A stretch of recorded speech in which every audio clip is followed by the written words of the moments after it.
todos, sejam bem-vindos.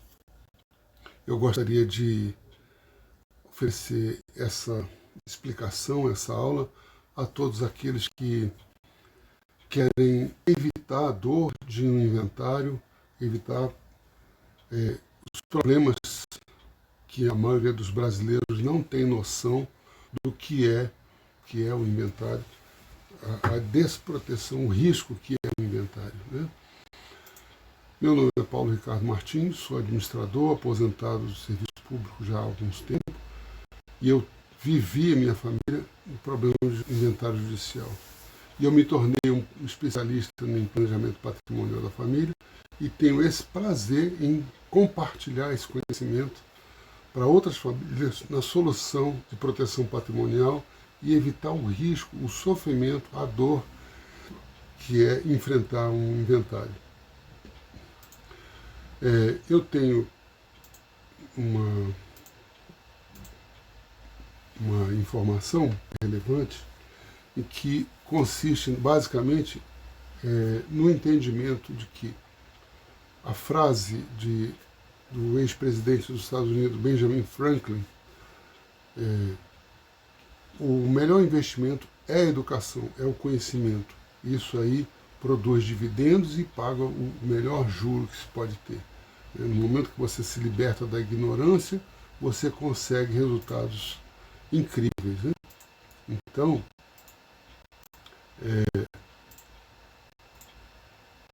e o que pode te prejudicar aqui nessa apresentação, nessa aula, é o ruído de distrações.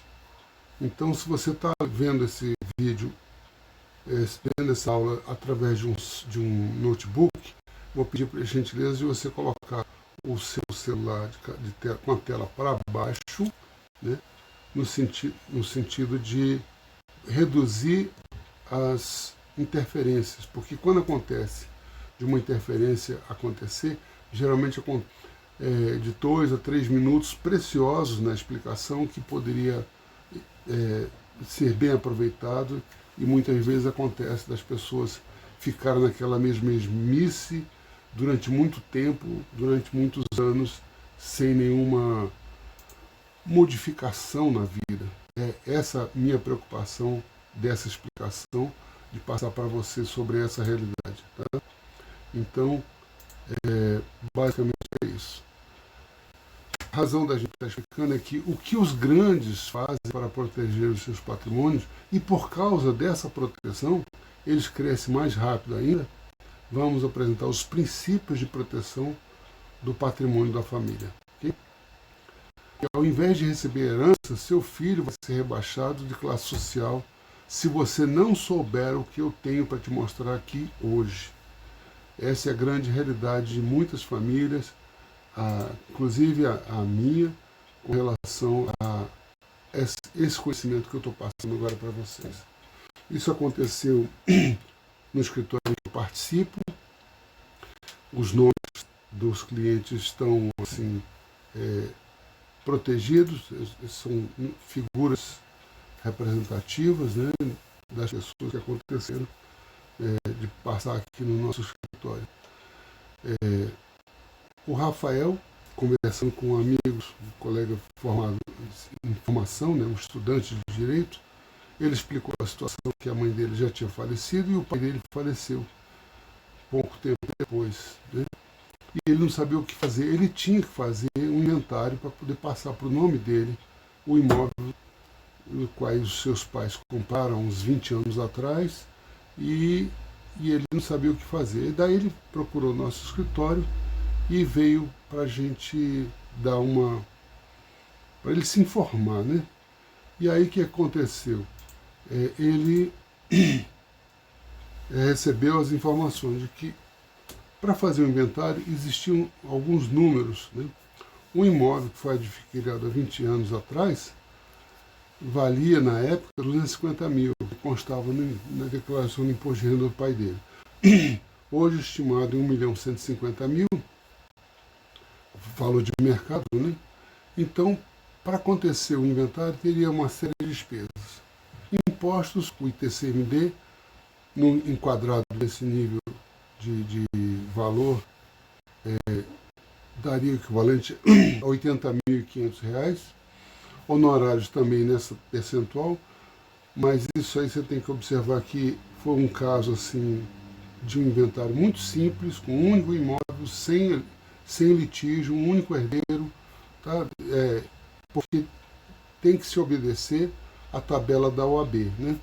No momento que você vai fazer um serviço, esse serviço tabelado na OAB para regulamentar as relações econômicas, né, e valorização da categoria. Além disso, ia ter despesas de cartório em torno de R$ 5.000, mais certidões negativas, além do mais, uma mudança para escriturar uma nova certidão no registro de imóveis. Tudo isso aí ficava na casa de R$ 176.000, equivalente a 15% do patrimônio. Mas um cara novo, com pouca perspectiva, não tinha esse dinheiro na mão. O que acontece? Então, ele teve que vender o imóvel, né? Essa solução para vender o imóvel, o deságio que qualquer investidor faz para comprar um imóvel dentro de um inventário, é no mínimo em torno de 20% a menos o valor de mercado. Então, de R$ 1.150.000, que era o valor estimado do mercado, foi pago apenas R$ 920.000. E com isso ele ainda tinha que pagar mais um ganho de capital do imposto de renda entre o valor de R$ 250.000, a época da aquisição, para o valor de mercado, o valor negociado nessa operação. Então, retomando as contas, o imposto de 80.000, mais os honorários advocatícios para cuidar desse inventário, as certidões de R$ 5.000, mais o cartório, né, e mais o registro de imóvel para fazer a escritura, nova escritura, em torno de R$ 7.000. Além do ganho de capital, que é 15% do valor que foi negociado, a diferença entre o valor que foi vendido pelo valor que foi comprado, chegando na casa de R$ 100.500. Então, o total de gastos para acontecer esse inventário chegou na casa de R$ 276.500, entre o valor de venda e as despesas para fazer o inventário, um saldo final de R$ 643.000. Então, nessa realidade, o Rafael teve que fazer o quê? Essas despesas todas para poder, só para colocar no nome dele.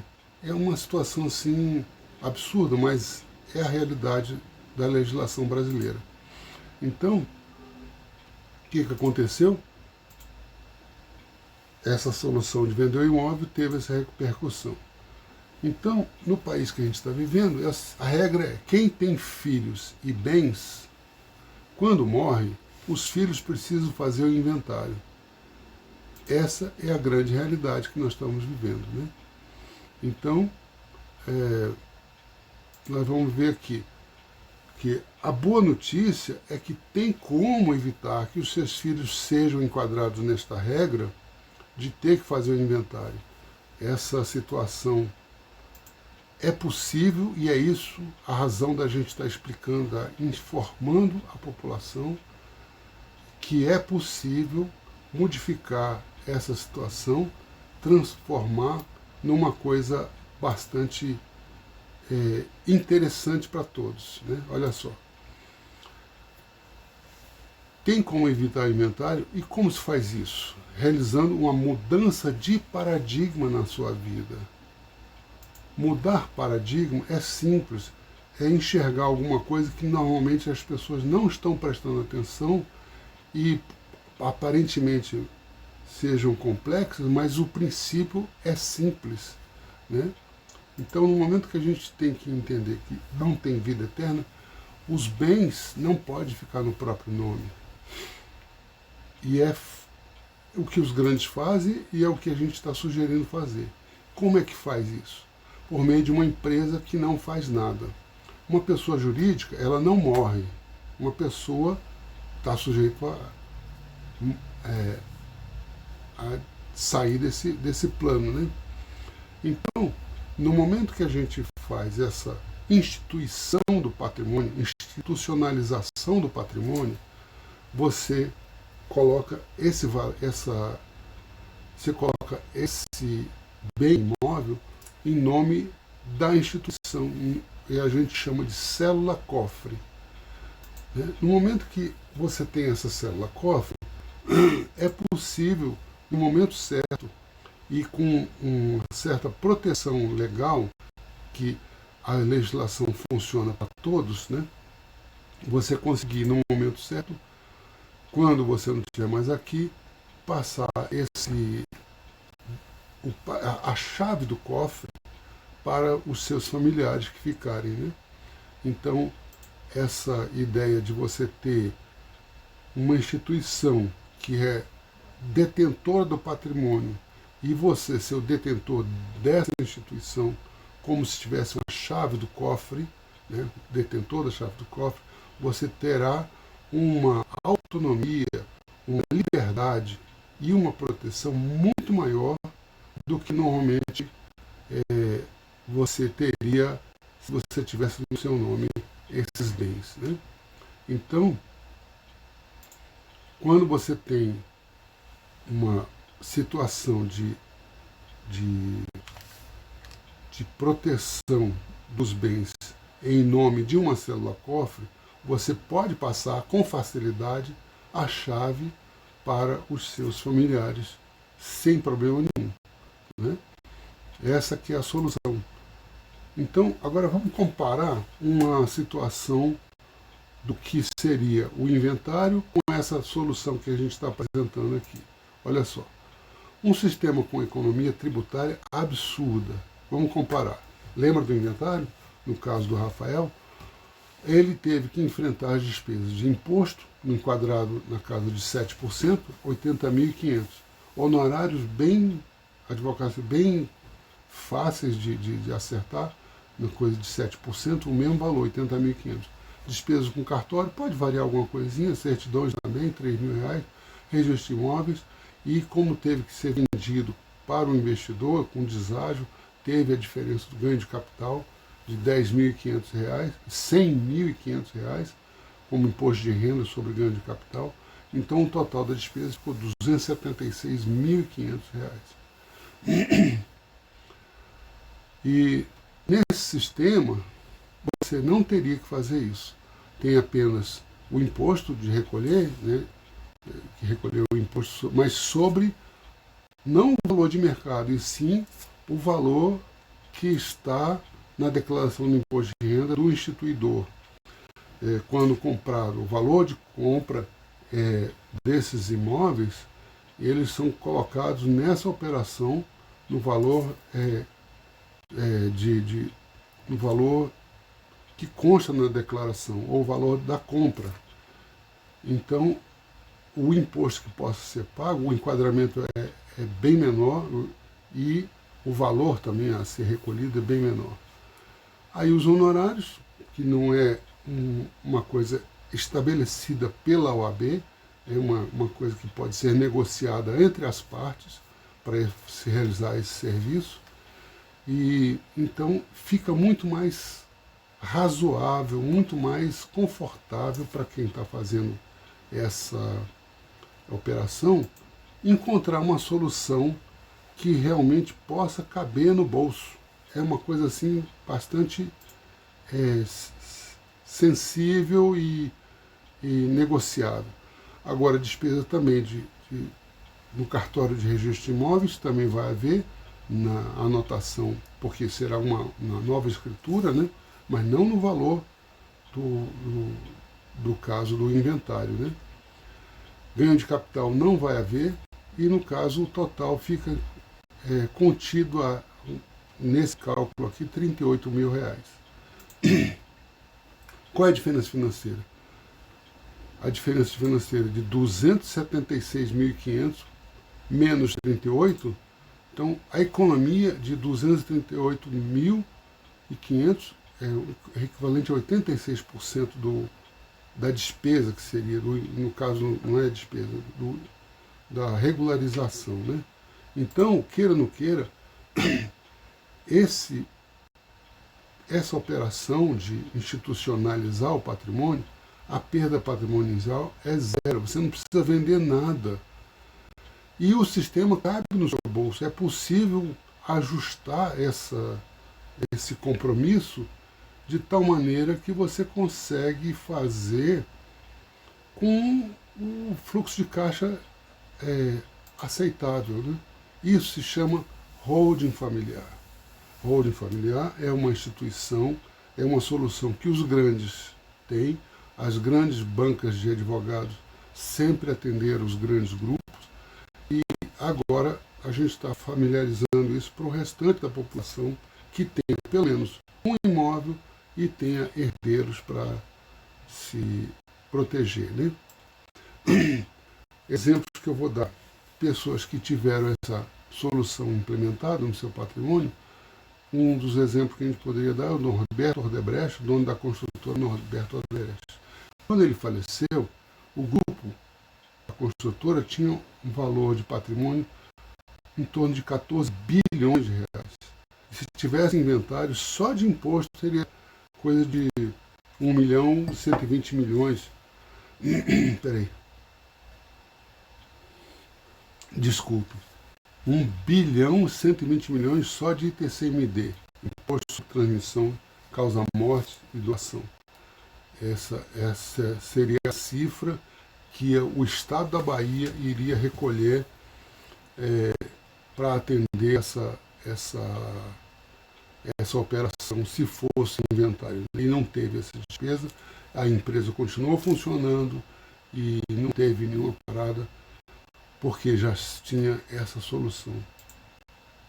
Outro exemplo, Antônio Hermílio de Moraes, do Grupo Votorantim, fábrica de cimento, usinas hidrelétricas, usinas de cimento, de aço, as siderúrgicas e usina hidrelétrica. Eu ouvi falar que tinha mais de 8 usinas hidrelétricas. Então, quando ele faleceu, a estimativa do Grupo Votorantim estava na casa de 15 bilhões de reais. E só de TCMD, se tivesse que fazer um inventário, só de imposto seria 1 bilhão e 240 milhões. Qual é o grupo que suporta uma coisa dessa, né? E outro exemplo, o Dr. Roberto Marinho, do Grupo Globo. Se você usou alguma vez da iFood ou usou o telefone da Chip da Claro, todas essas empresas, Grupo Itaú, Casas Bahia, é tudo do Grupo Globo. Então, quando ele faleceu, estava estimado em 30 bilhões de reais, se ele tivesse que recolher o inventário, só de imposto seria coisa de 2 bilhões e 400 milhões de reais. Não houve, a empresa, os grupos continuaram funcionando, as televisões continuam funcionando no Brasil inteiro, nem se tomou conhecimento, né? E diversos outros grandes grupos, de outras personalidades, como Roberto Civita, do Grupo Abril, Moses Safra, Samuel Klein, da Casas Bahia, Edmundo Safra, também do Grupo Safra, José Alencar, que foi vice do Lula, a Dirce Navarro de Camargo, do Grupo Camargo Correia. Todos eles não tiveram seus inventários abertos porque já tinham instituído o patrimônio numa célula-cofre. Então, o que fazer diante do risco, aliás, da certeza de que o imposto sobre a herança vai aumentar? O que certo é, olha só, o que acontece? Quem regulamenta o ITCMD, o Imposto sobre Transmissão de Causa Morte ou Doação, o Senado, e é competência do Senado por essa resolução, regulamentado pela Constituição Federal no artigo 155, parágrafo 1º, inciso 4º.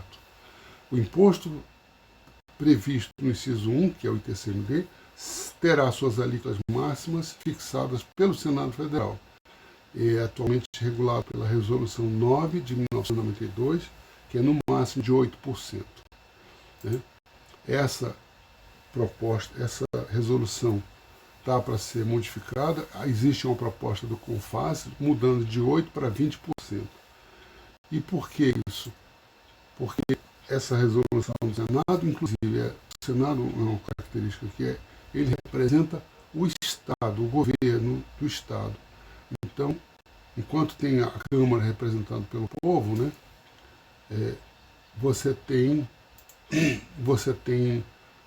o Senado como representante do governo dos estados, enquanto que a Câmara tem os seus representantes de classes trabalhadoras e classes sociais de modo geral. Então representa um povo, né? Então, para acontecer uma aprovação de uma resolução dessa, pode ser aprovado por maioria simples. Dos 81 senadores, precisa de apenas 41 presentes, e desses 41 presentes, 21 serem a favor. Como o CONFAS é uma instituição composta pelos secretários de Fazenda de cada estado, todos eles já aprovaram isso, né? E o argumento fácil para aumentar esse tributo o Brasil é um dos países que menos tributa a herança no mundo. E você tem a comparação aqui entre o Brasil de 8%, Chile 25%, Inglaterra e Estados Unidos 40%, Alemanha e Suíça 50%, Japão 55% e a França 60%. Que tiver no seu nome do cidadão, no nome do cidadão, vai estar essa pancada nas economias da família, né? O segundo argumento fácil é que o imposto sobre herança é um tributo que penaliza só os mais aquinhoados. Só que os mais aquinhoados já têm esse instrumento aplicando em favor de suas empresas, em favor de sua família, em favor, inclusive, do seu legado e dos seus funcionários, né? Então, um terceiro argumento seria que essa proposta, tem outras propostas, como a do senador Cid Gomes. Anota aí para você ver, 96/2015, a PEC, proposta de emenda constitucional. Então, quando isso deve acontecer? A qualquer hora, qualquer momento pode acontecer. Eu gostaria de lembrar as pessoas que aconteceram alguns episódios no Brasil e com repercussão internacional, em que muitos brasileiros, não sabendo disso, tiveram como que frear das suas realidades. Muito tempo atrás existia o Conde Matarazzo, em São Paulo. Ele tinha muitas indústrias, era uma coisa assim muito próspera no estado de São Paulo. Tinha um porto no litoral do Paraná, um porto do próprio grupo Matarazzo, que de repente, com o falecimento, os negócios se desfizeram, né? O Maílque da Veiga, o playboy dos anos 60, também sofreu porque não sabia como proteger o seu patrimônio. Tem um exemplo próximo agora, chamado Wagner Canhedo, que era do grupo Viplan, e ele também comprou o controle da VASP e tinha também propriedades rurais em grande quantidade aqui no estado de Goiás, Mato Grosso, e por uma questão de litígio trabalhista, os funcionários da VASP entraram nesse patrimônio e hoje não se vê mais notícia dessa família atuando aqui no Brasil. Então, muito pequenos hoje em dia, se é que tem. Outro exemplo também são o Gugu Liberato, que isso foi veiculado nas redes sociais, o problema que ele deixou um testamento e não era a solução mais adequada para a família, porque ele tinha boa intenção, mas não tinha a informação adequada para poder levar o melhor para a sua família. É isso que eu estou trazendo para você, essa realidade, né? Então, e é o princípio que eu falo. Lembra da frase do presidente dos Estados Unidos? O conhecimento adequado e bem orientado vai te dar uma outra condição de vida para você e para os seus familiares.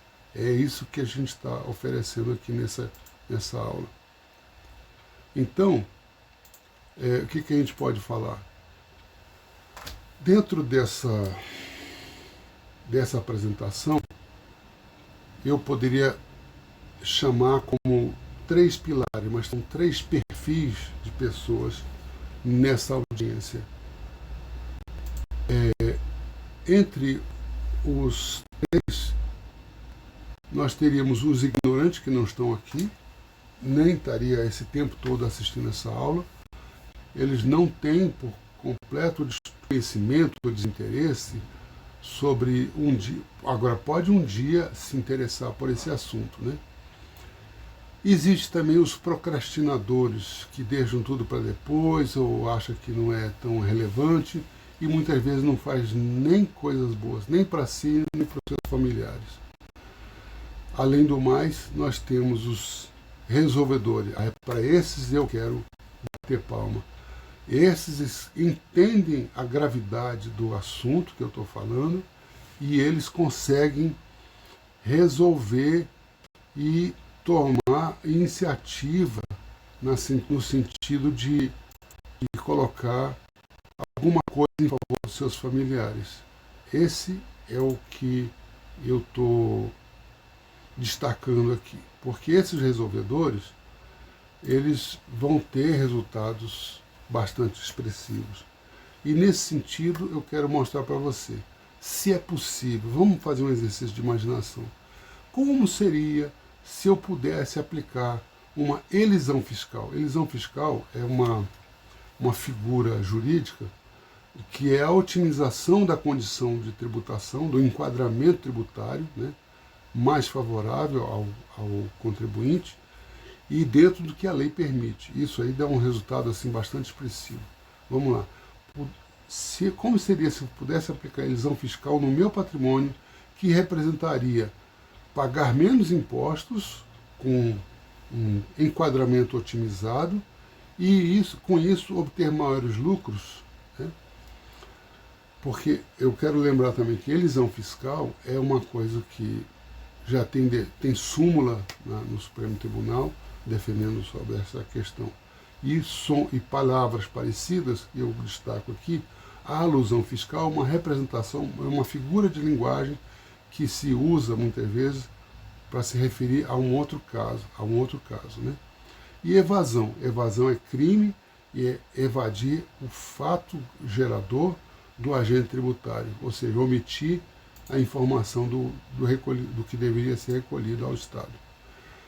Então, lembrando do título desta aula, é como impedir que a sua família empobreça, evitando a dor de um inventário judicial, ou separação ou divórcio. Essas 3 figuras jurídicas, inventário, separação, divórcio, têm o mesmo tratamento, têm o mesmo custo, têm o mesmo dor, né, de separação, de regularização dos bens. E com isso a gente sugere, e o processo normal para a gente fazer isso, é uma sessão de viabilidade. O que é uma sessão de viabilidade? Sessão de viabilidade é uma entrevista em que se faz com a equipe técnica do escritório com a família. Então nós fazemos o levantamento de todo o grupo familiar, as suas características, as peculiaridades, a função de cada um no grupo, seus desejos e suas habilidades, que é como promover a manutenção e o crescimento do seu patrimônio. E um segundo ponto, faz o levantamento do acervo patrimonial existente, as suas peculiaridades e potenciais de crescimento. Com isso, faz o levantamento dos objetivos, dos sonhos, dos ideais e da visão que os instituidores desse patrimônio têm como propósito para todo o conjunto, entre acervo e família.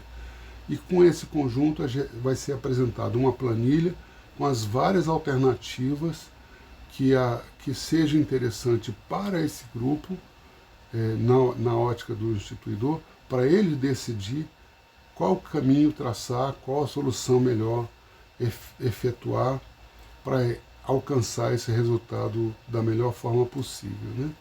Então, com essas informações levantadas, vai ser conduzido a contratação de um croquis estrutural para se definir esse esforço de colocar de forma correta e com um amparo jurídico que há uma outra camada de proteção em cima dessa instituição que vai abrigar o acervo patrimonial, para evitar riscos de terceiros e melhorar o desempenho da sua atuação como partícipe da economia, né? Então, com essa sessão de viabilidade, a gente vai chegar nesse ponto de oferecer essa perspectiva. Então, para quem acredita que pode implementar uma instituição do seu patrimônio e dar uma proteção significativa nesse acervo patrimonial em favor da família, evitando dores, evitando despesas, evitando perda de tempo, né? A primeira opção é permanecer onde está.